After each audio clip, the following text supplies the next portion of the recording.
প্রতিবন্ধী নয় তারা, ভিন্নভাবে সক্ষম, সহ অনুভূতি নয় সম্মানের দাবিদার তারা। তাদের সাহস আমাদের শেখায় জীবনের মানে। প্রতিটি মানুষই আলাদা আলো নিয়ে জন্মায়, প্রতিবন্ধকতা শরীরে নয় মনে। Hello everyone, it's me Nishan and welcome back to my new video. আমরা আজকে যাচ্ছি ভাইয়ার ফ্রেন্ডের বাসায়। ভাইয়ার ফ্রেন্ডের বাসায় যাওয়ার জন্য কিছু মিষ্টি নিয়ে নেব, আর মিষ্টি আমরা এখান থেকে নিয়ে নিলাম। আমার ভাইয়া তো অনেক খুশি, সে তার ফ্রেন্ডের বাসায় যাচ্ছে। তো যাই হোক, আমরা কিন্তু রিক্সার জন্য এখানে অপেক্ষা করতেছিলাম।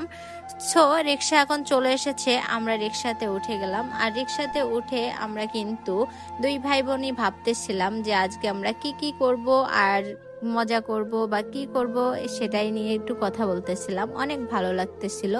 যাই হোক, এখন কিন্তু আমরা বাসার সামনে চলে এসেছি। আপু এসে আমাদের বাসার সামনে থেকে নিয়ে যাচ্ছে।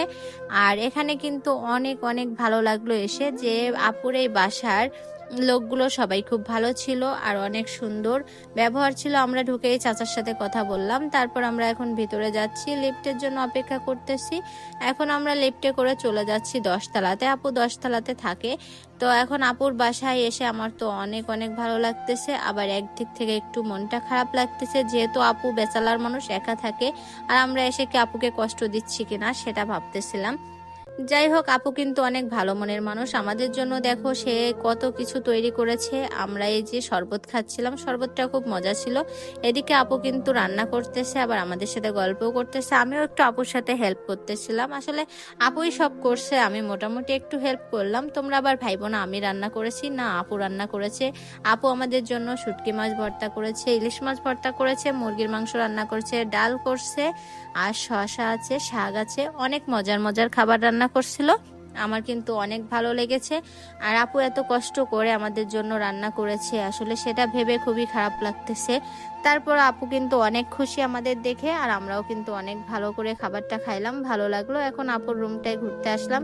এসে কিন্তু আপুর বই খাতায় আমি একটু দেখতেছিলাম, আর খাতায় দেখি কি এত সুন্দর হাতের লেখা, তোমাদের না দেখালে হয় বলো? বাম হাতের লেখা এত সুন্দর। ভাইয়া কিন্তু ছাদে চলে এসেছে ঘুরতে, আমিও ভাইয়ার সাথে চলে আসলাম ছাদে ঘুরতে। ছাদটা কিন্তু ভীষণ বড় আর অনেক সুন্দর। তো আমরা এখন একটু লেবু গাছের সাথে একটু ছবি উঠাচ্ছিলাম, অনেক অনেক ভালো লাগতেছিল। আমিও কিছু ছবি উঠালাম। তোমাদের কাছে ভিডিওটা কেমন লাগলো অবশ্যই জানাও। দেখা হচ্ছে নতুন ভিডিও।